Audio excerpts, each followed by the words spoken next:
Next question over here. Hi, yes. My name is Patrick. I'm a student at Centennial College. My question is, in Islam it says, Jesus Christ, peace be upon him, is not the Son of God.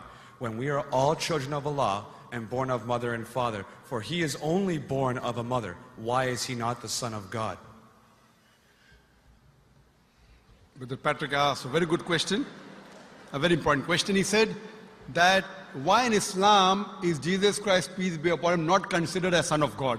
When we all are children of God, he being born of a virgin woman, all the more reason should be. See brother, if you tell we are children of God, in that way I've got no problem at all.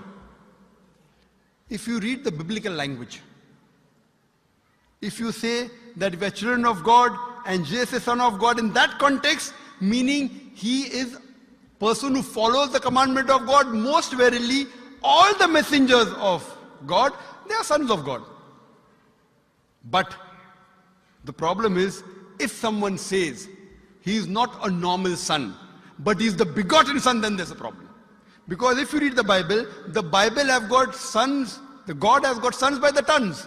If you read the Bible, Adam is son of God, Ephraim is son of God, Israel is son of God. It's mentioned in the book of Romans, chapter number 8, all those who are led by the Spirit of God, they are sons of God. That means if you follow the commandment of God, you're a son of God. I've got no problem with that phrase at all.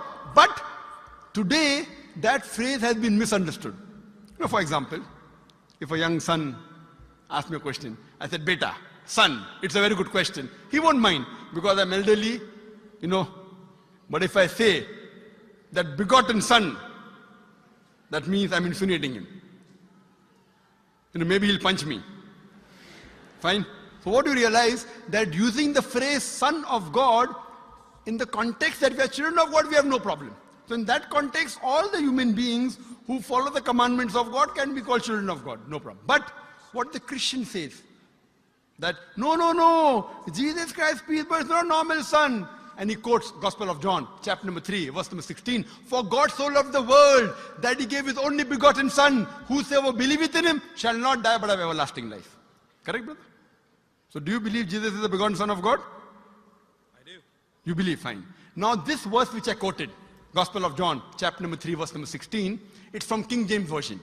For God so loved the world that he gave his only begotten son. Whosoever believeth in him shall not die but have everlasting life. Now when you read the Revised Standard Version of the Bible, revised by Thaidu scholars, Christian scholars of the highest eminence, backed by 50 different cooperating Christian denominations, they say that this word begotten is an interpolation, it's a fabrication, it's a concoction, it's an adulteration. Who's saying? Not Muslims, not Hindus, Thaidu Christian scholars of the highest eminence in the Revised Standard Version of the Bible, they say begotten is an interpolation.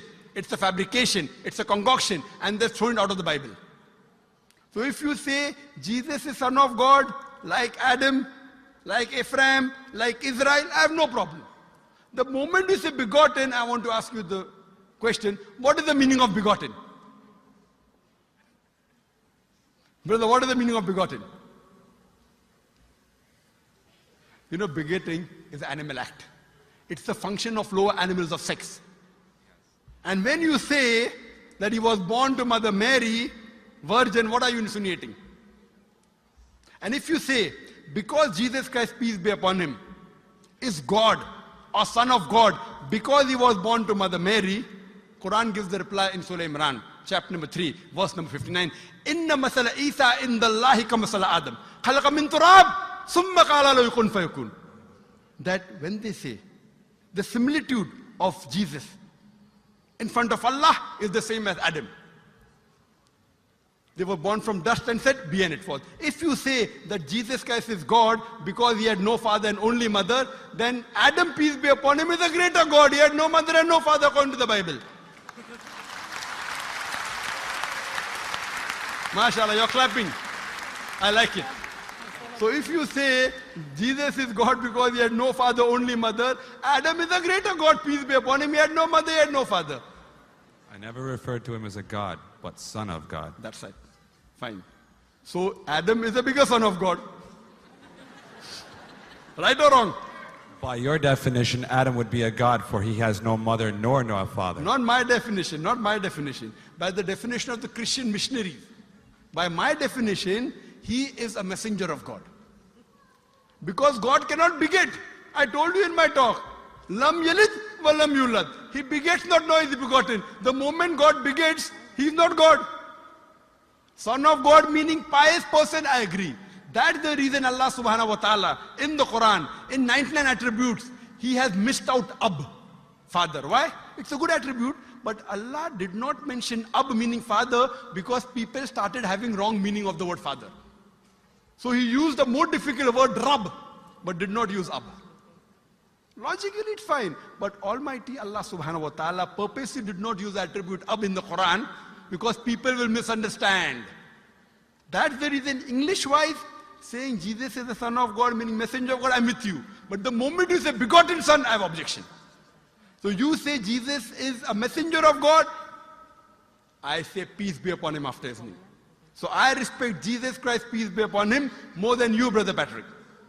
Because when I take his name, I have to say peace be upon him. If I do not say that, I'm wrong. So I love Jesus Christ, peace be upon him, more than you. I follow his teaching more than you. And if you want, I can prove it to you. That's a different argument, not for tonight. Sorry? That's a different argument and not for tonight. Okay, fine. I'll give you a few things. Jesus Christ, peace be upon him. Fine? If you read the Bible, he was circumcised on the 8th day. Fine? Majority of all the Muslims are circumcised, the Christians aren't. So if you say Christian means a person who follows the teachings of Jesus Christ, peace be upon him, then it's mentioned in the book of Leviticus, chapter number 11, verse number 7 to 8. It's mentioned in the book of Deuteronomy, chapter number 14, verse number 8, you should not have pork. It's mentioned in the book of Isaiah, chapter 65, verse number 2 to 5, should not have pork. Muslims don't have pork, most of the Christians have pork. If you read the book of Ephesians, chapter number 5, verse number 18, in the book of Proverbs, chapter number 20, verse number 1, it says you should not have alcohol. Muslims as a whole don't have alcohol, most of the Christians have alcohol. If you say Christian means a person who follows the teachings of Jesus Christ, peace be upon him, we Muslims are more Christian than the Christians themselves. We love him. We respect him. If you say, I love Jesus Christ, peace be upon him, but don't follow his teachings, your love is false. We, therefore, mashallah, I love Jesus Christ, peace be upon him, more than most of the Christians. Because I follow his teachings, I respect him, I revere him. And Jesus Christ also said, in the Gospel of John, chapter number 16, verse number 11 to 14, I have many things to say unto you, but ye cannot bear them now. For he, when the Spirit of truth shall come, he shall guide you unto all truth. He was talking about Prophet Muhammad to come. So Jesus Christ, peace be upon him, said, you have to believe in the last and final messenger, Prophet Muhammad sallallahu alaihi wasallam. So even that way I'm following Jesus Christ, peace be upon him. I believe in Prophet Muhammad. Do you believe in Prophet Muhammad as the messenger of God? I do. MashaAllah. Now you're more closer to... Allahu Akbar. Allahu Akbar. Now he wants to say the Shahada, and then we will move on and say أشهد أن لا إله إلا الله وأشهد أن محمد رسول الله.